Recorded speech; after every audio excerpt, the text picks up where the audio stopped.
Chaque citoyen doit se sentir responsable du devenir de l'ensemble dont il est solidaire et répondre à sa propre conscience. Ai-je fait ce que je devais? Me suis-je forcé de faire mieux chaque jour? Félix Houphouët-Boigny. En ce deuxième jeudi du mois de mai, le 5e de l'année 2025, nous continuons à parler avec vous de la direction des hommes.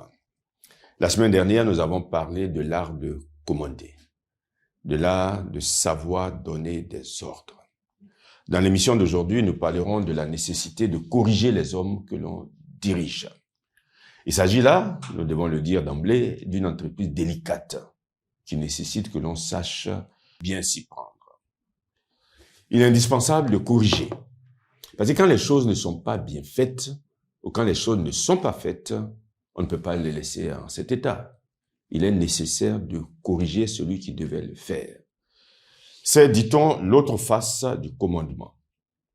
Il ne suffit pas de commander, il faut faire en sorte que celui qui fait mal les choses rectifie.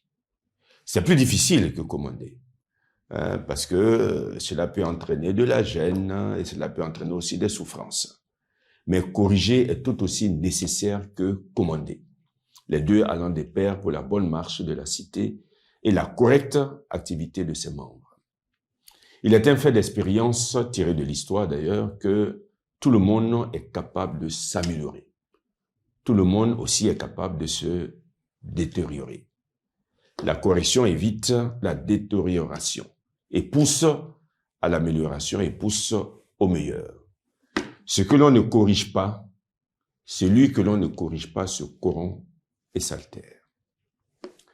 Cela dit, comme corriger est un art, comme commander, corriger nécessite de tenir en compte certaines choses, dont celles qui suivent, sans que cela soit exhaustif. Premièrement, ne pas trop corriger, parce qu'à la longue, cela fatigue et décourage.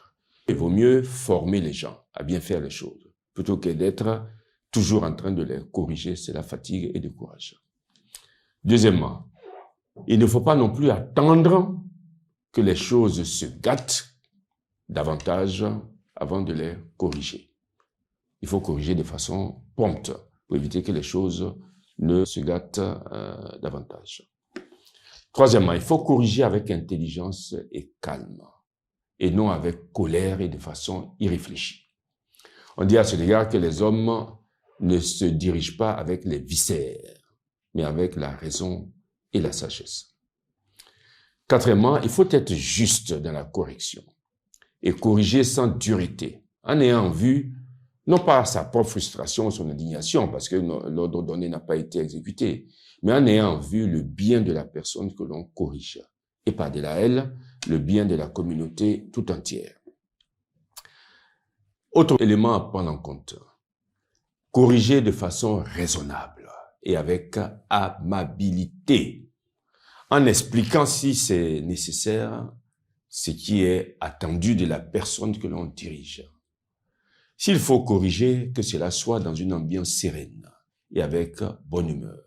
Une correction faite de cette façon-là, loin d'humilier la personne qu'on corrige, contribuera à son édification. Dernier élément à prendre en compte, dans la façon de corriger, il faut avoir de la considération et du respect pour les personnes que l'on dirige et que l'on doit corriger. Avoir également confiance dans leur capacité à s'améliorer en se rappelant constamment que l'homme, et ça nous l'avons déjà dit dans d'autres émissions, ne se construit pas en un seul jour, mais dans la durée au moyen d'efforts constants.